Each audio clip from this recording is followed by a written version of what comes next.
şeyler kalbini kırmasın bu sözler. Yalnızlığa alışkın bedenler her gece bu şarkıyı söyler. Sakın düşünme kötü şeyler kalbini kırmasın bu sözler. Yalnızlığa alışkın bedenler her gece bu şarkıyı söyler.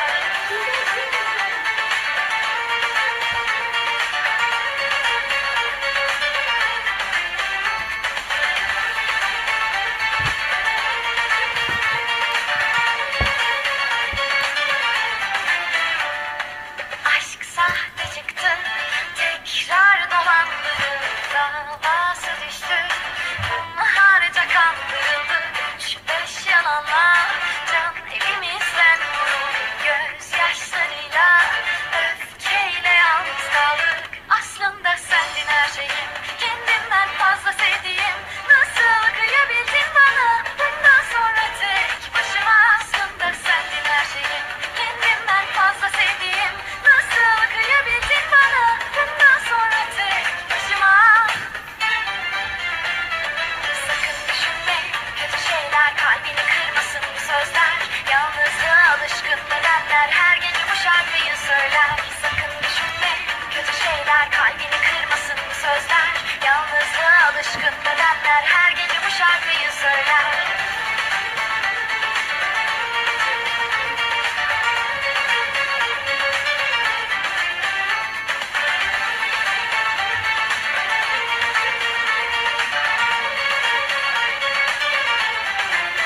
Aslında senin her şeyim, kendimden fazla sevdiğim, nasıl kıyabildin bana bundan sonra.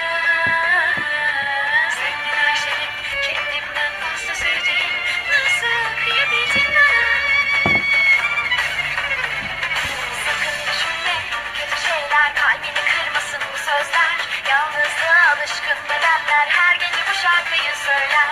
Sakın düşünme kötü şeyler kalbini kırmasın bu sözler. Yalnızlığa alışkın bedenler her gece bu şarkıyı söyler.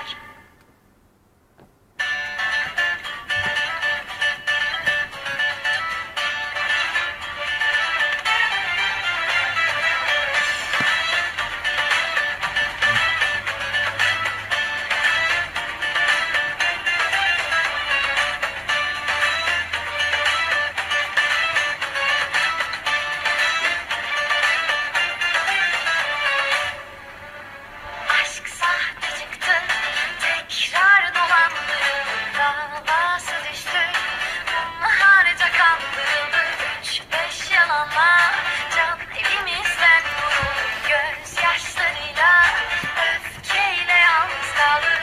Aslında sendin her şeyim, kendimden fazla sevdiğim, nasıl kıyabildin bana, bundan sonra tek başıma. Aslında sendin her şeyim, kendimden fazla sevdiğim, nasıl kıyabildin bana, bundan sonra tek başıma. Sakın düşünme kötü şeyler kalbini kırmasın bu sözler. Yalnızlığa alışkın bedenler her gece bu şarkıyı söyler. Sakın düşünme kötü şeyler kalbini kırmasın bu sözler. Yalnızlığa alışkın bedenler her gece bu şarkıyı söyler.